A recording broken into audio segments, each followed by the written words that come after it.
Hi, everyone. I'm Linda Sheldon-Fell with International Grief Institute and Grief Diaries, and this is Moments of Hope, a show dedicated to sharing stories about people who turn pain into passion to do good in the world. Tonight, I'm doing it a little bit different. Today is the heavenly birthday of our daughter, Allie.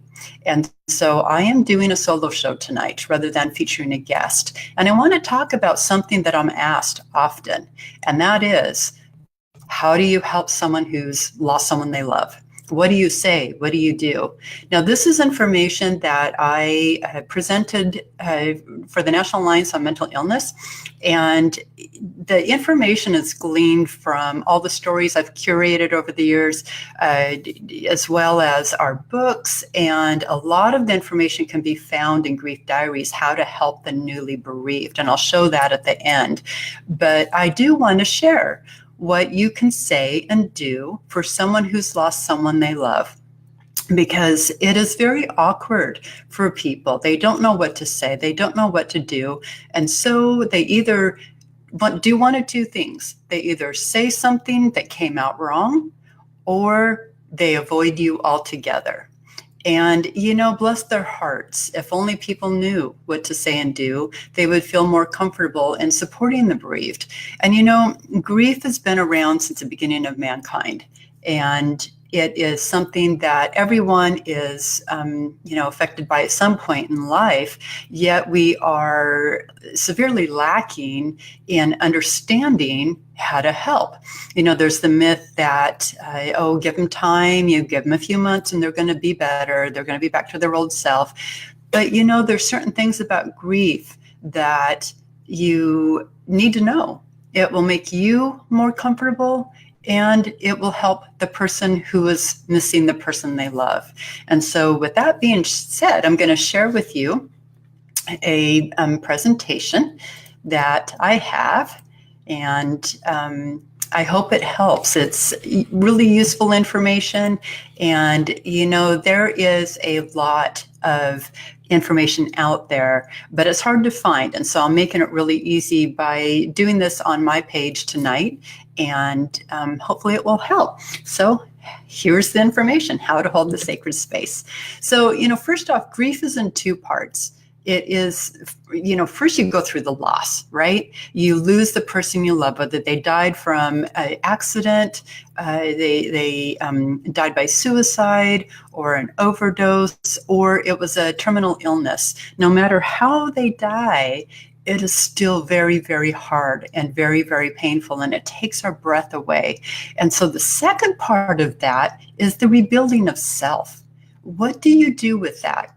It's kind of like, if I can give you an analogy, it's like you've been reduced to ashes, and you have to figure out what to do with those ashes. How do you rebuild yourself? How do you find some semblance of normal and move back into society? And even beyond that, how do you restore hope and happiness to your world so that your life means something?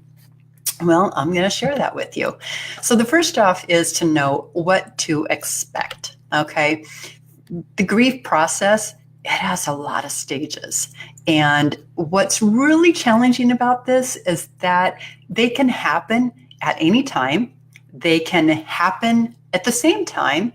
And it's kind of like you're on this roller coaster with many blind twists and turns. You can't see what's ahead. You don't know what's coming. You're just hanging on for dear life, and none of it makes sense. That's what the grief journey is like. And I remember when I first started out, when we lost Allie. She died, for those of you who don't know me, she died in August 2009 in a car accident.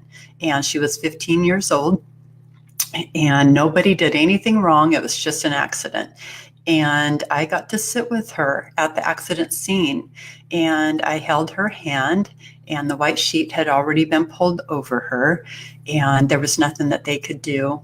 And that was the beginning of my journey. And so I kind of thought that, okay, I'm going to go on this grief journey, and there are certain stages.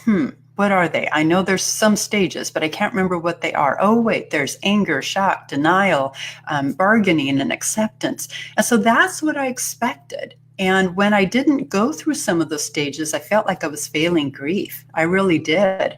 And so the truth of the matter is that there's a lot of stages, and it comes differently for every person because grief is as unique as a thumbprint. And so just when you think you understand it from watching somebody else, when you find yourself on your own journey, it's going to look very different. And this is kind of like what my journey looked like. Okay, so what to expect? What's normal? When your loved one, I'm going to call her Grieving Gracie, when Grieving Gracie loses her husband, let's say, what's normal? Well, sure, she's going to cry. Is she going to wail? Yeah, she's going to wail. And she's going to wail for a very long time. Maybe you won't hear her. Maybe it's going to be in her bed at night, in her car, in the shower, but wailing is part of it. It's how we process a deep anguish. Crying is cleansing. It's good for you. And so encourage Grieving Gracie to cry and just hold that space for her because crying is good and it's important. She's going to rant and rave.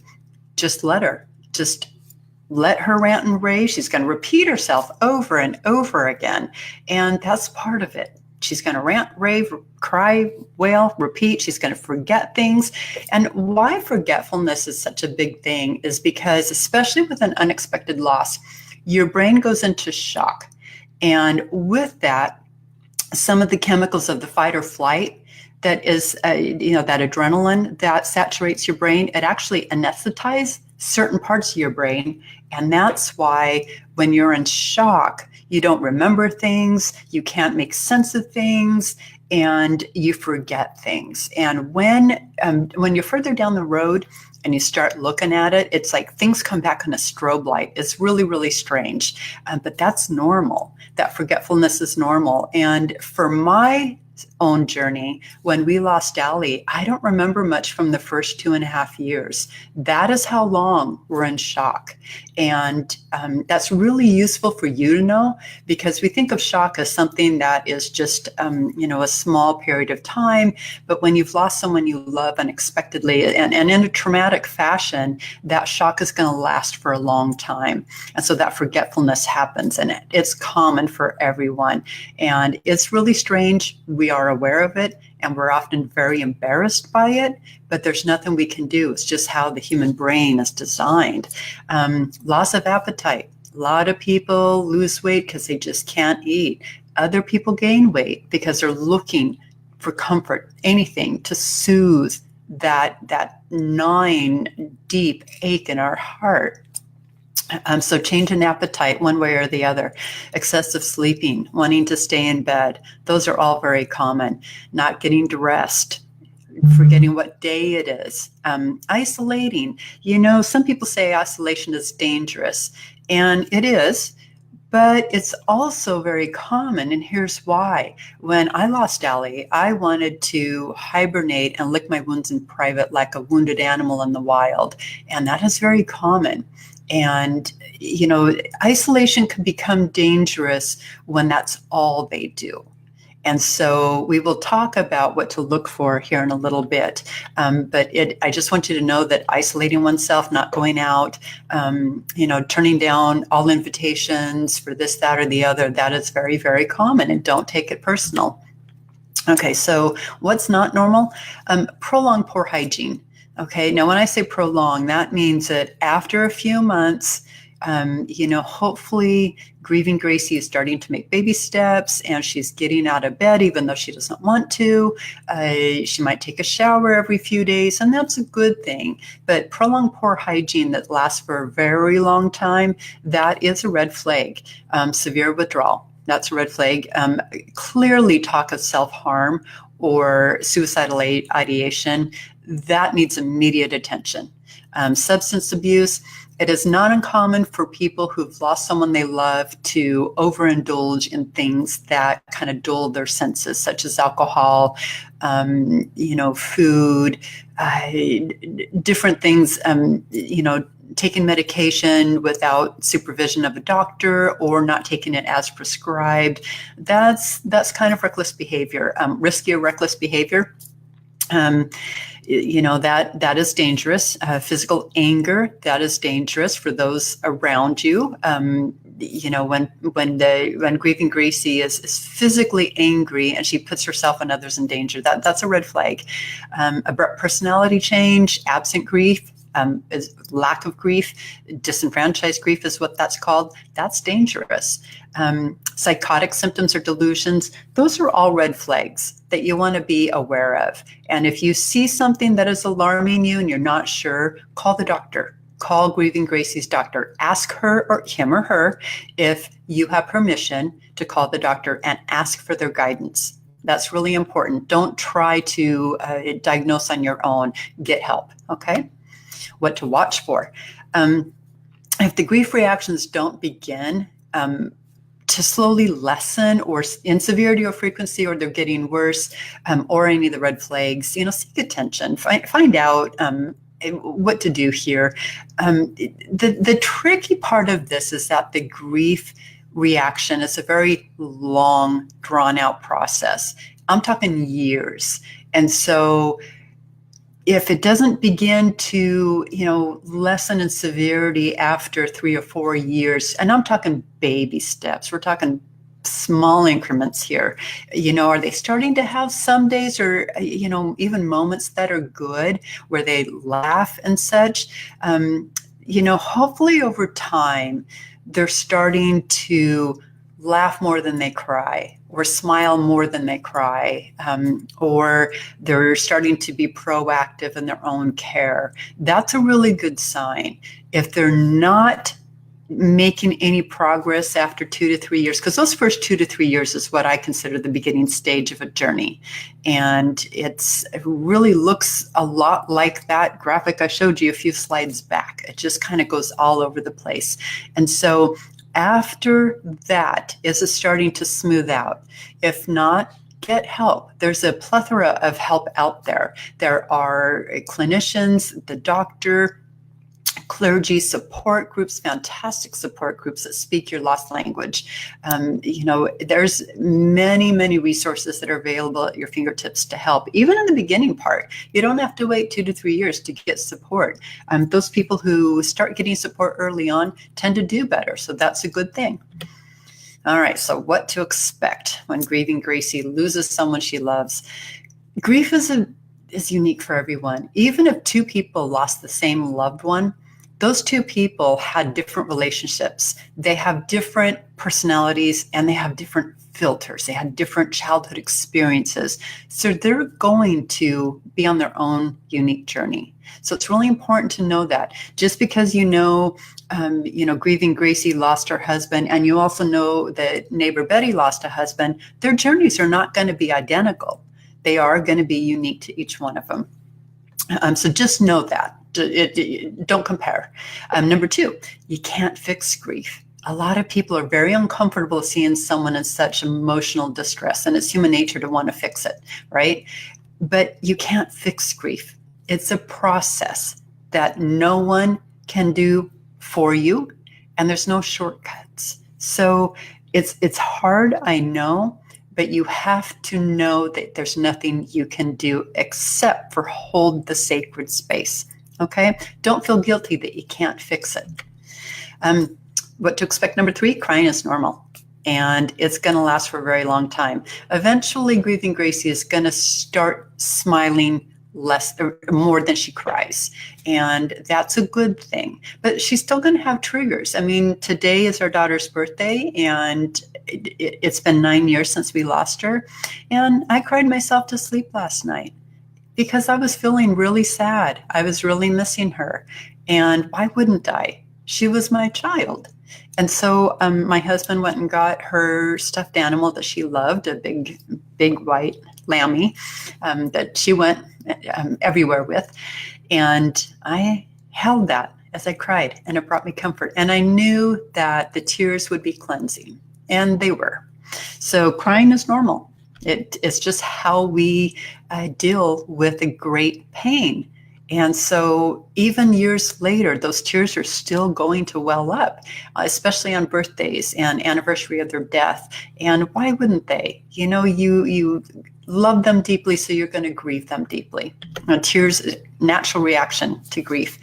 Grief is an emotional wound. A lot of people think, it's a life experience. It happens to everyone. Yeah, that's true. It's been around since the beginning of mankind, but it is an emotional wound that is the deepest emotional wound known to mankind. So here's what's really interesting is that the brain cannot tell the difference between physical pain and emotional pain. Who knew, right? But it's true. And so if you can think of Grieving Gracie as a patient in the ICU of Grief United General, that helps you to put it into perspective of what her needs are. Maybe they aren't physical needs, but they are emotional needs. And if you can remember that she's a patient in the ICU of an emotional hospital, then that helps to bring out compassion in your heart and to have a little bit better understanding of what she's going through. What to expect, number 5, it takes time. When we lost Allie, people would say, it takes time. Yeah, it does take time. But I remember thinking, what does that mean? What does that mean? Will I feel better next week? Will I feel better next month, next year? It's a transition. You are transitioning into a life that no longer includes your loved one physically. You carry them forward in your heart. And that takes time to transition to be able to do that. And so, yeah, getting over grief is, it can be lifelong. It really can. And so it is a slow process, but it does happen where we do find our footing again and we do find joy again in life. And until then, have a lot of patience, lots and lots of patience. Okay, what to say? People ask me all the time, I don't know what to say. I don't know what to do.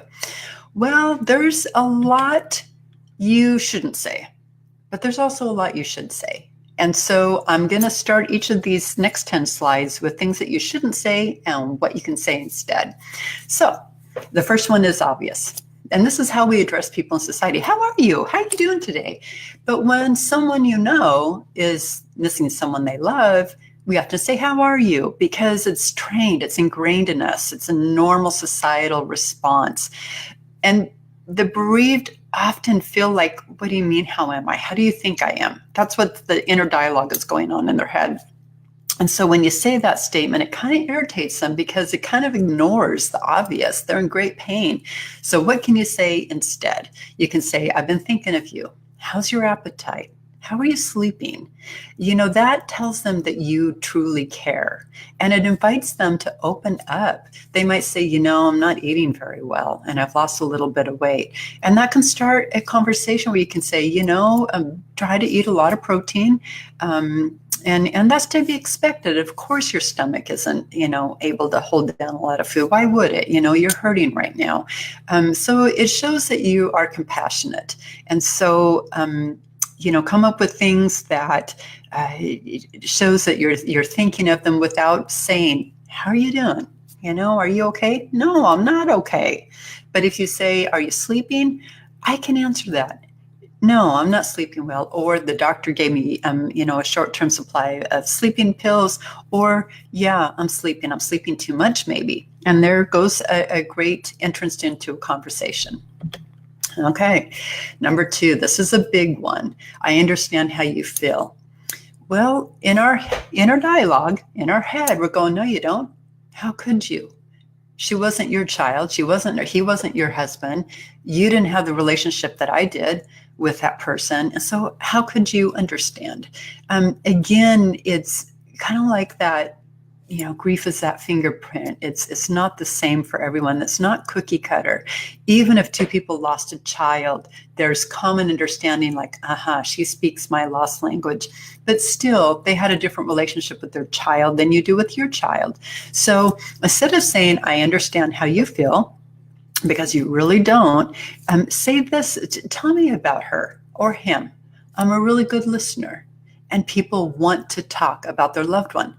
Oh my gosh, to be able to say their name out loud is just an incredible feeling because so many people are afraid to say his or her name for fear that it brings it up to the forefront as if we have forgotten about it, or they don't want to say their name for fear that we're going to reduce to tears. Remember, tears are good, so don't be afraid of the tears, and do ask about a loved one. Mention them by name.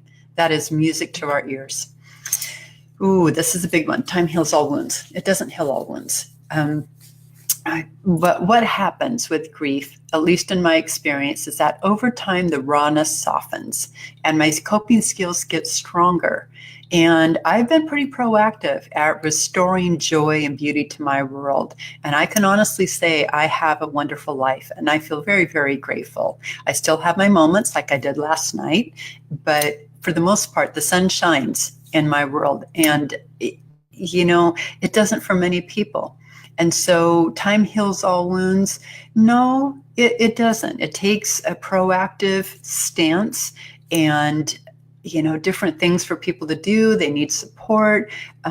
So just saying something like the rawness will soften with time, that gives them hope, because the statement time heals all wounds gives them the idea that one day they'll be past this and everything will go back to normal. And it doesn't go back to normal, it goes differently. But that doesn't mean that they can't have a wonderful life. I do, and there's nothing special about me. And so to acknowledge that your loss will always be part of your life, that you weave it into your heart and carry it forward, is very supportive. So again, I heard that rawness softens with time. That's a really good one. Okay, this is one that's really, it irritates people. At least he or she lived a long life, right? Even if someone died at 92 years old, that's a great life. That's a long life.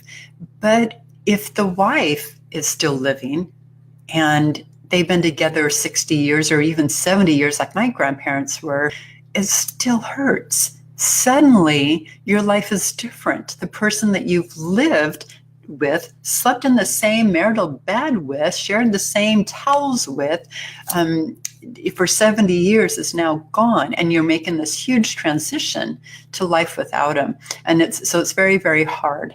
And one of the things that you can say instead is, he was a very special person. He will be greatly missed. That is a great statement to say instead of, they lived a long life, don't be sad, because we're sad. That's natural. It will get better every day. This is what I call the grief dance. One day you go forward, a step forward. The next day it might be 2 steps to the side. One day it might be a step back, maybe 3 steps back. And then the next day it's 2 steps over here. Grief isn't linear. It really, to say it gets better every day is not truthful, because it's different every day. And some days we feel like we are back at square one. Other days we feel like we found our footing. There's no rhyme or rhythm to our grief journey. It just, it kind of, again, over time, we learn that we're crying less and smiling more. And so some days will be better than others. And one of the things that you can say to the bereaved is, if you're having a rough day, call me. I'll bring the coffee. I'll take you to Starbucks. Give them something that's a lifeline. Okay. This is a big one. When we wrote the book, How to Help the Newly Bereaved, this was hands down one of the most irritating things that the writers who contributed to the book found. Call if you need anything. Well, the problem with that is we won't call because we don't want to be a burden. Number 2, we don't know what we need. We are in such a fog. We have no idea if we're on the last square of toilet paper. We have no idea if we're out of milk. We're not even sure if the dog has dog food. That's how much fog is in our brain. And so when people say, call me if you need anything, and people mean well, we know that. We do know that in our hearts. We really know that they mean well. But it's very helpful to be very specific. You can say, I'm going to the store. How's your milk? Do you need dog food? How's your toilet paper? Can I get you some fresh fruit? Be very specific so that they don't have to think in that fog and try to filter, what is it I'm out of? I'm not even sure. So be very specific. That is very, very helpful to them. This statement is actually one that, to me, really grated on my nerves. And I appreciated their vote of confidence, but I heard this time and time and time again. I still hear it time and again, and it doesn't bother me now. I take it as a badge and honor. But back then, what it caused in me when people say, you're so strong, I felt like a facade. I felt like if only they looked under the hood, they would see a hot mess. I felt so broken. I didn't feel strong. And I know they were trying to make me feel strong, but in those first few years, you don't feel strong no matter what. You're just trying to survive. You're just trying to get from one breath to the next.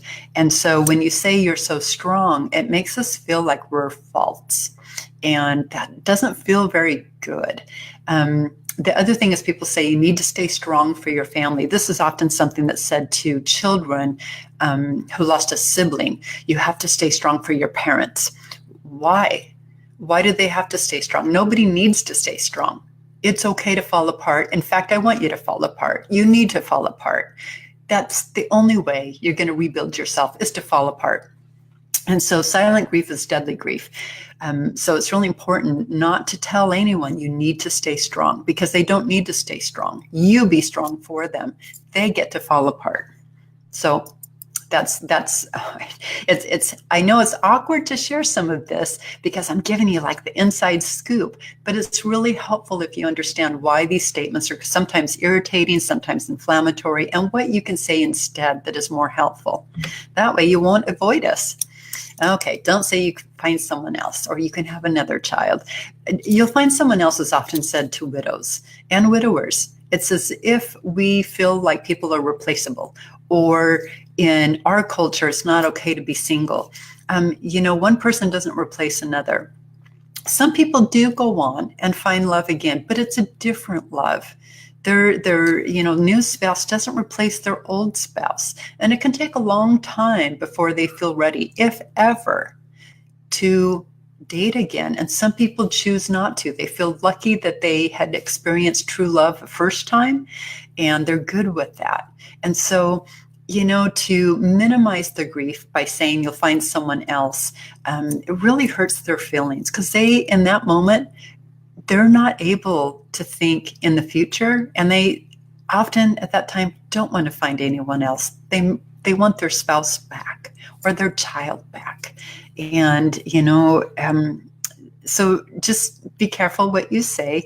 You can say, as I have on the screen, you're loved and we'll do this journey together. We will do it together. Be their cheerleader. Okay, that is really huge. That's really, really helpful. A lot of people say loss is part of life. Get over it. Tough it out. Well, that lacks compassion. And yeah, it's true. Loss is part of life. But that doesn't mean we know how to do it very well, because we don't talk about it. And that's why we're doing what we're doing. We're educating people to learn how to handle it. But telling us to tough it out is basically telling us to, stuff it. And silent grief is deadly grief. So you can just say instead, I'm so sorry. I don't know what it's like, but I'm holding you close to my heart, or I'm keeping you in my prayers. This is same lines. It's time to move on. Moving on to grieving Gracie makes her feel as if she needs to forget her loved one. And it just is so hard when people say it's time to move on. It brings up a lot of emotions in our heart, one of which is anger. That anger is kind of like, how dare you? How dare you think you know what I need to do? I know that, again, we know that people mean well when they say it's time to move on, because in a way, you're trying to be their cheerleader. Come on, let's do it. It's time to move on, But it really comes across as domineering and lacking compassion, and as if you know better for us than we do. And really, time to move on. We're doing our best to stay afloat, and eventually we will move through it as we learn to hold our loved one in our heart and look to the future. But moving on applies that we're going to forget about them, put them behind us, and don't think about it. And that is not good for us at all. So instead, just say, I'm so sorry. Here, let me hug you. Let me wrap you in my arms, and I'm going to hold you. Okay, so what to do? Don't let fear keep you away. I know that grief is really awkward. A lot of people say, oh, I don't do funerals, or I don't know what to say to him or her, so I'm just not going to go at all. Go. Even if you haven't seen the family for a really long time, it would mean the world to them to just knock on their door and come through the door. They wouldn't say, where have you been the last 15 years? They're just so grateful that you love them enough or their loved one enough to come and hold the sacred space. So don't let fear keep you away. Bring or send groceries. The bereaved, Grieving Gracie, she can't eat, but her house is filled with people who need to eat. And that's the guests, that's the people who came to help. And bring in meals, especially in disposable containers, is incredibly helpful. When we lost Allie, we had a lot of people here for a good 10 days. And our daughter was part of a very large swim team. And we were blessed with an abundance of swimmers and their parents who came and sat with us. And there was a lot of food coming through here because they needed to eat, and that warmed my heart. I couldn't eat, but it felt good to know that they were being taken care of. I don't know what angels brought what food. It didn't matter, but I was really grateful. And when it started quieting down and people still brought food, that just was something that was so comforting because it meant that they still cared. And so the most important thing about this is to put it in disposable container, because the last thing we need is to be washing more dishes and trying to remember what Tupperware belongs to who. This is a really hard one to bring up because people say, I don't have money to give them. But when someone loses someone they love, a lot of people are on such a tight budget, they have nothing left to pay for a funeral, a casket, a cremation, flowers even. They don't. And so suddenly, they have to get thank you cards and stamps and all of that. And so get a Walmart gift card, a Visa gift card for even $10. That's really, really helpful. And this is great for people who live out of town and can't come. Sending a Visa gift card or Walmart or Target or Costco is very, very helpful. For those people who live close by and come to visit, look around. Chores are piling up, laundry, dishes. People, Grieving Gracie she just has no emotional bandwidth left to manage her home. And I remember when we lost Allie, a lot of people brought us garden plants, but I did not have the emotional bandwidth or the energy to water them. And they just sat here. And one wonderful father saw that the plants were all just dying. I could barely breathe. And so the idea of, watering plants and such was just beyond my radar, and same with my husband. And that blessed father, he went and looked around the house for our watering cans, filled them up, and every day he came and watered them. And today, 10 years later, all of those plants are alive. They decorate our pond and they warm our heart. And so just look around what needs to be done. Don't ask. Don't just say, oh, I see their laundry's piling up, I'll just throw something in the wash. That really helps a lot. Drop and run. Deliver supplies. If you, want to come in and give a hug, that's great, but don't expect to be entertained. Drop and run and say, here you go, I'm thinking of you.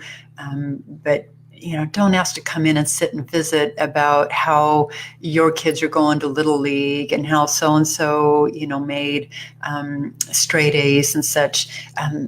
That taxes their emotional bandwidth more than you know. Run interference, answer the door, arrange meals, help with chores, feed the pets.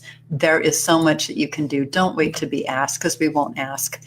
Leave a care package. That's fantastic. Leave it on the front door and anonymously, so we don't know who gave it and we don't have to write a thank you card. Share freely. Say our loved ones' names. Talk about memories. Bring it up. We love it. Help with our children. Okay, so we're grieving. Our children are grieving, but they still want to go pitch in their baseball game or go to the basketball game or what have you. So take them with your kids. Carpool. Grab them and give them a milkshake on the way. Check on us. Send a quick text. Don't expect a reply. Leave a voicemail. Don't expect a reply. Let us know you're thinking of us. All right, how to help. This big one, listen, hug, repeat. That is my motto. When people say, what can I do? What can I say? Say nothing. Listen, hug, repeat. Remember, this isn't fodder for gossip. This is a sacred space. Someone is in the darkest hours of their life, and it's not something to be gossiped about. Be patient, very, very patient. Don't be afraid of us. Just think before you speak. And if we don't call back or don't reply to a text, don't take it personally. Meet the griever where they are. Okay? That's really what holding the sacred space is about. But put your own well-being first. Caregiving tips. All right. You can't pour from an empty cup. You got to take care of yourself first. All right. Tend to your own health. Practice good sleep hygiene. Eat healthy. Make sure that you laugh. Okay. Laughter is a powerful healing modality for everyone. Give yourself daily TLC. Remember the rule of 5.